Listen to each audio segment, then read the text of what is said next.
Estimados asistentes al octavo Congreso Internacional de Matemática Educativa, organizado por el Instituto Politécnico Nacional.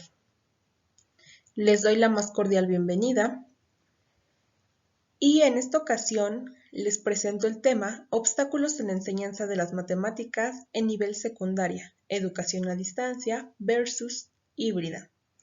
Presenta licenciada en Educación Secundaria con especialidad en Matemáticas, Esmeralda Medina López, egresada de la Escuela Normal Superior del Estado de México. Y bueno, en resumen, en esta ponencia les estaré hablando acerca de mi experiencia que obtuve durante 2 años, uno en educación a distancia, en el cual realicé mi servicio social en una escuela secundaria general pública. Estuve impartiendo clases en los 3 grados, en la asignatura de matemáticas, por supuesto. Entonces les voy a platicar un poco acerca de esta experiencia y de los obstáculos que encontré. Asimismo, en un segundo año de pandemia, estuve trabajando en una escuela particular incorporada, donde estuvimos bajo el sistema híbrido. Pero antes de iniciar con esta charla, me gustaría que comencemos con la definición de obstáculo, retomada de Brusov, donde nos mencionan que son concepciones que hasta cierto momento habían sido tomadas como verdaderas y que eran de utilidad para la resolución de problemas. Pero al ser aplicadas en otro contenido que requería de ese, se muestran como falsas. Y esto es motivo de confusión para los alumnos porque genera controversia y ya no saben qué es verdadero y qué es falso de lo que aprenden. Entonces, efectivamente, yo vi la aplicación de esta definición tanto en la educación a distancia como en la presencial, puesto que en algunas ocasiones, al yo abordar nuevos contenidos matemáticos, de acuerdo al grado al que los alumnos habían podido pasar, pues me encuentro con esos obstáculos, principalmente de origen epistemológico, que son aquellos que tienen que ver con el conocimiento. Entonces, me decían los alumnos, es que la maestra del ciclo pasado me decía que se debe realizar de esta manera y ahora llego yo y les digo que es de esta otra forma, obviamente sin descalificar lo que la compañera docente había dicho anteriormente. Entonces, como aquí se menciona en esta definición, les genera controversia y demasiada confusión. Además de recordar que en secundaria estamos trabajando con adolescentes que precisamente están en esa búsqueda de identidad y están atravesando muchísimos cambios físicos, emocionales, se están adaptando, quieren entrar a diferentes grupos sociales. Es un verdadero caos para ellos, ¿no?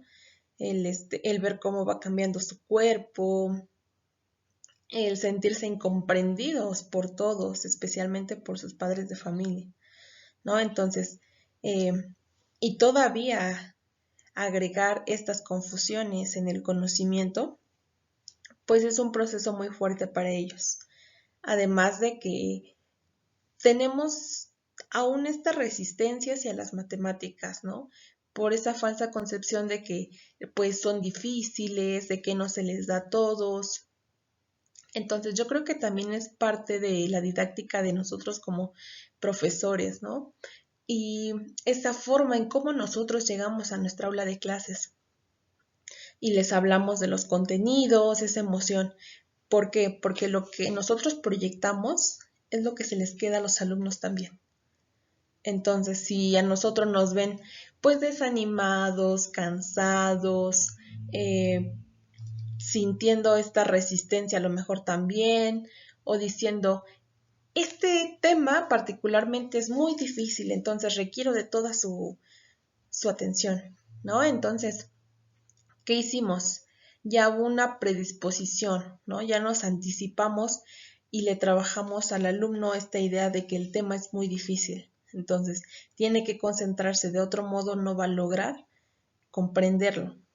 Entonces, son situaciones que tenemos que ir cuidando nosotros. Vamos a estos obstáculos que se han detectado, en donde tenemos los ontogenéticos, que son aquellas condiciones genéticas específicas de los estudiantes, algunos problemas ya muy propios de ellos, situaciones que ya tienen de nacimiento, algo que no está en sus posibilidades del estudiante cambiar. Ya son cosas muy particulares de ellos. Tenemos los epistemológicos, que son esos saltos conceptuales que no se pueden evitar, porque juegan un papel muy importante en la adquisición del nuevo conocimiento. Entonces, es lo que les comentaba hace un momento, ¿no? Son ya estos conocimientos que traen los alumnos. En aprendizajes clave llamamos conocimientos previos. Entonces, son esos conocimientos que ellos ya poseen y que les van a ser de utilidad para adquirir el nuevo conocimiento. Entonces encontramos estos choques y a los alumnos les genera confusión, ¿no? Bastante, si es que la idea no es la apropiada. Y encontramos los obstáculos didácticos, que estos ya son particularmente del profesor, provienen de la enseñanza y se deben evitar porque impiden ver las cosas de una nueva manera. Si bien es cierto, no podemos decir que vamos a eliminar los obstáculos, porque esa idea me parece que no es tan acertada. Pero sí podemos minimizarlos, sí podemos evitarlos en la medida de lo posible. En el siguiente esquema les doy ya de manera resumida estos tres tipos de obstáculos. El epistemológico lo podemos resumir en saber, es todo aquel conocimiento. Hay, por ejemplo, a la derecha coloqué una imagen de ecuaciones, en donde utilizamos un modelo geométrico, en este caso la representación es mediante una balanza, y así es como se empieza a resolver la ecuación de forma introductoria a este tema, para ya después resolverlo utilizando álgebra. Sin embargo, aquí he encontrado, por ejemplo, un tipo de obstáculo epistemológico en este tema. ¿Por qué? En muchas ocasiones las ecuaciones, y sobre todo en esta pandemia que tratábamos de facilitarles el conocimiento aún más a los estudiantes, caíamos en algunas ideas que no son del todo ciertas. Y tiene que ver mucho con los obstáculos didácticos también, que son aquellos generados por el profesor.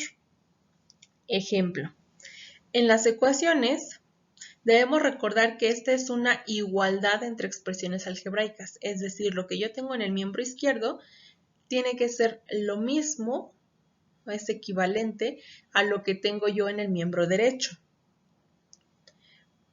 Entonces, al resolver la ecuación, lo que vamos a hacer es hallar ese valor de la incógnita para poder mantener esa igualdad.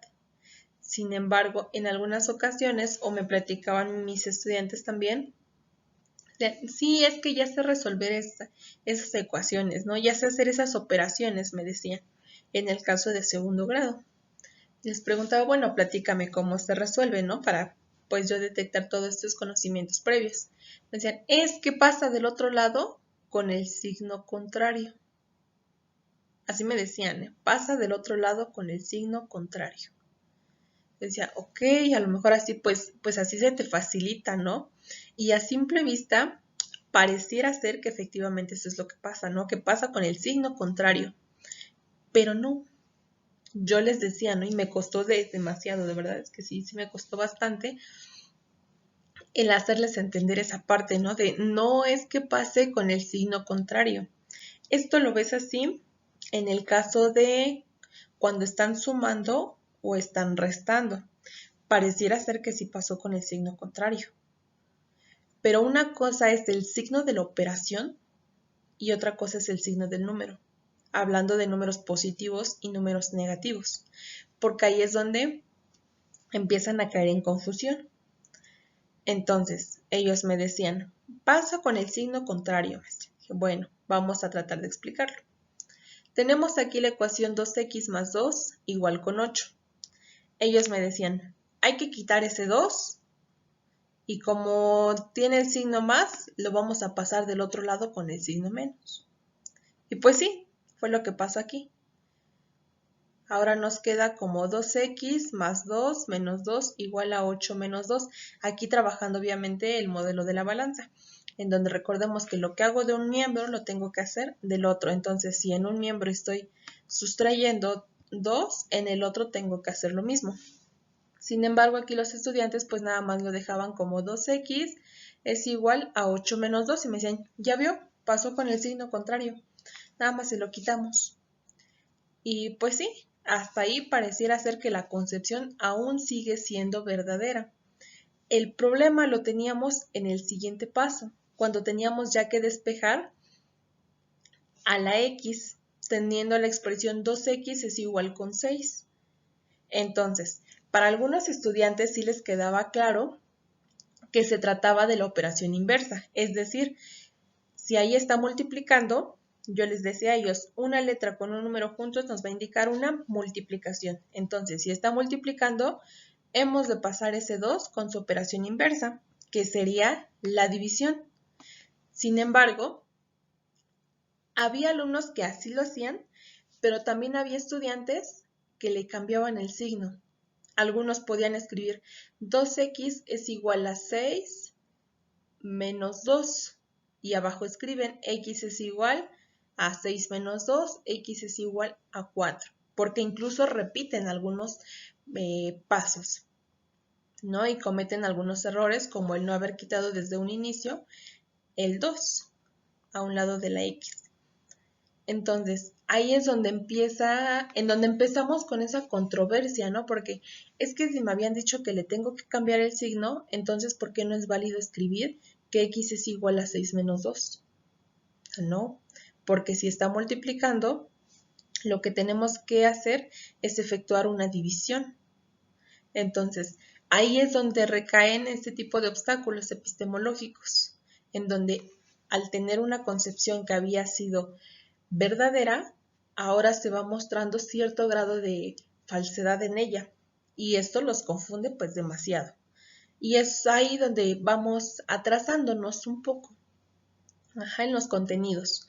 Entonces, específicamente en este tema de ecuaciones es donde yo he detectado un poco más de obstáculos epistemológicos en ese sentido. O otra situación que también se presentaba era que efectivamente el 2 que está acompañando a la x lo escribían representando una división, 6 entre 2. Pero como acá estaba positivo, lo que hacen es agregar el signo menos. Entonces convierten ese número negativo. ¿Por qué? Porque traen la idea en la cabeza de que se pasa con el signo contrario. Entonces son ese tipo de situaciones que debemos de cuidar y parte de eso proviene de nuestra enseñanza, que ya es la didáctica de nosotros como profesores.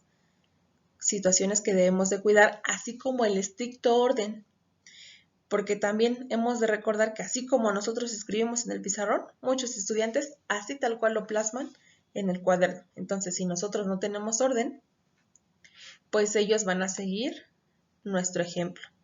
Y los obstáculos ontogénicos que provienen del alumno ya son estas limitaciones neurofisiológicas que pueden presentar, algo que pues no está ni en las manos del alumno ni en la de nosotros como profesores, pero sí hemos de ser flexibles en nuestra planificación y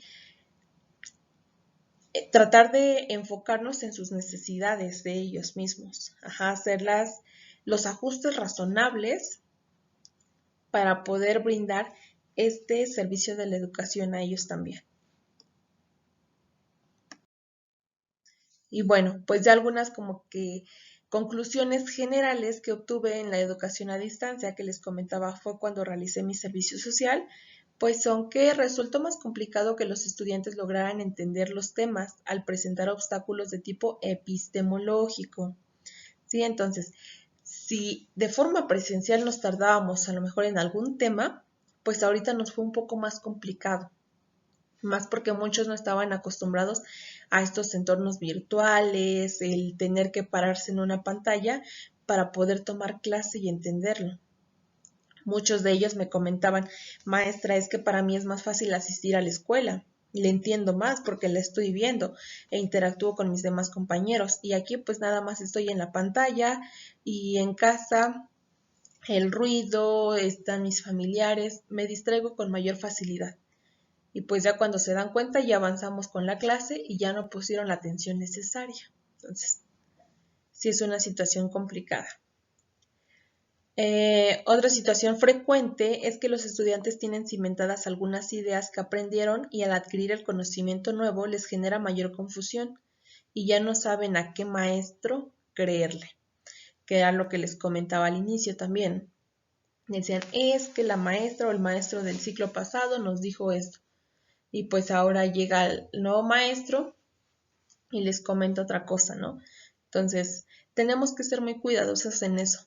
Además de que bueno, por ejemplo, yo no apoyo tanto la idea de llegar y decir tema nuevo, ¿no? Porque es como que darle, marcar un punto de corte entre el tema anterior que vimos y este. Entonces, no, generalmente yo busco enlazar los temas, que los estudiantes vean esa relación que hay entre uno y otro, ¿no? Por ejemplo, cuando hacemos ecuaciones, decimos, no, es que hasta la secundaria tú vas a ver ecuaciones. No es cierto.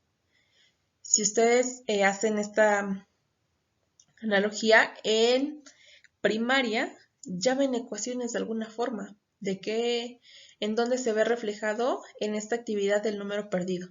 Generalmente anotamos 3, un cuadrito, más 2. Entonces, donde ponemos ese cuadrito es donde tenemos que buscar ese número perdido. ¿Qué es lo que hacemos en las ecuaciones? ¿Cuál es la diferencia? El cuadrito se sustituye por la X, que es generalmente la incógnita que más ocupamos. Entonces, cuando hacíamos ese tipo de actividades de 3 más cuadrito es igual con 5. Entonces, ¿qué número es el que estoy buscando? Ah, busco el número 2. Así pasa ahora en las ecuaciones. ¿Qué es lo que está sucediendo? Estamos aumentando la complejidad. Ajá, entonces, a grandes rasgos, pues es lo mismo. En el preescolar empezábamos a trabajar con agrupaciones, entonces sí hay relación, no es como tal algo nuevo, algo que el alumno desconocía, no, sí ya traíamos conocimientos previos, solamente vamos cambiando ahora los nombres, va aumentando la complejidad del conocimiento. Y bueno, al trabajar en entornos virtuales y no estar acostumbrados como docentes, podíamos cometer obstáculos de tipo didáctico. A lo mejor no se nos daba bien la escritura aquí en la pantalla. De momento, pues también otras situaciones que están fuera del alcance de nosotros como docentes, como pues la energía eléctrica, el internet, pues nuestros equipos, eran muchas situaciones. Pero sí podíamos tener este tipo de obstáculos didácticos al no estar tan familiarizados con los entornos virtuales.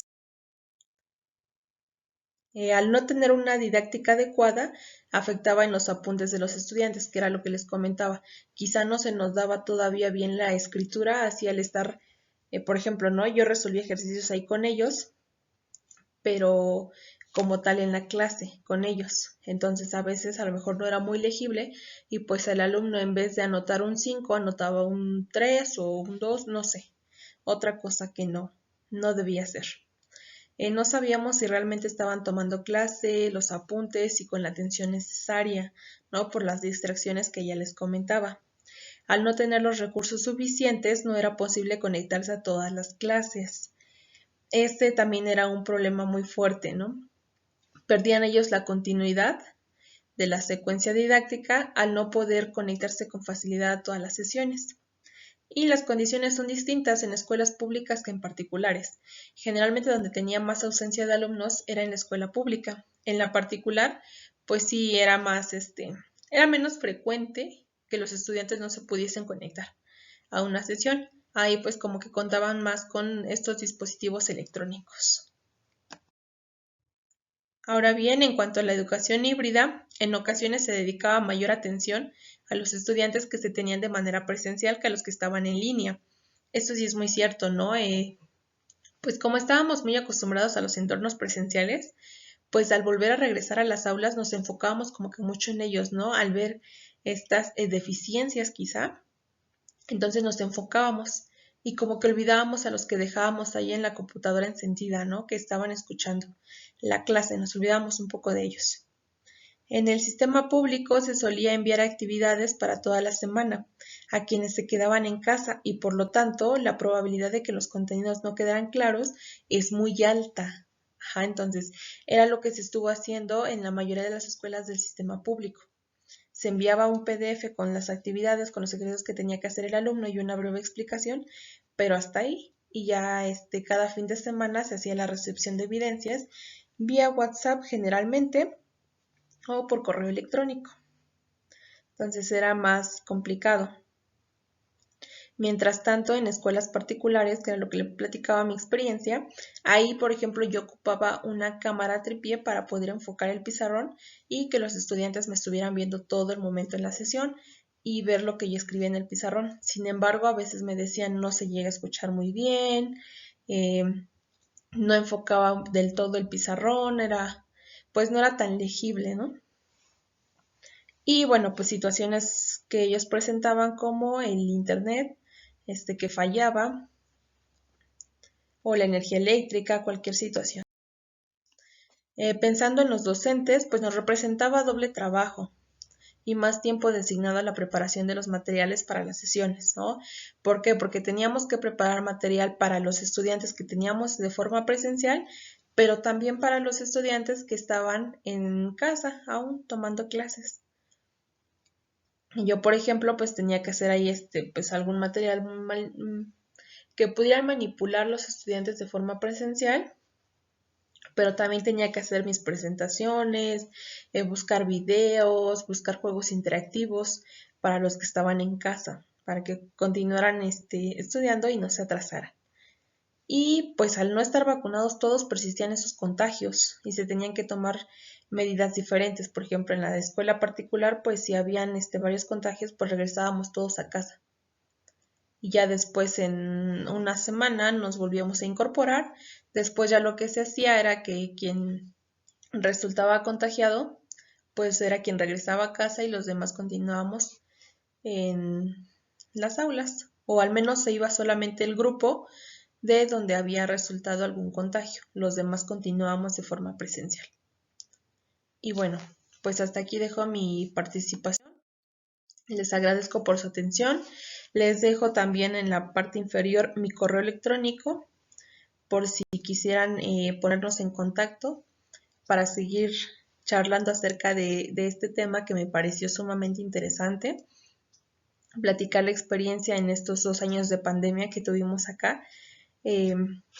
Reitero, yo soy de Toluca, Estado de México, y pues esa fue mi experiencia. Quedo muy atenta a sus preguntas y comentarios que pudieran existir. Gracias.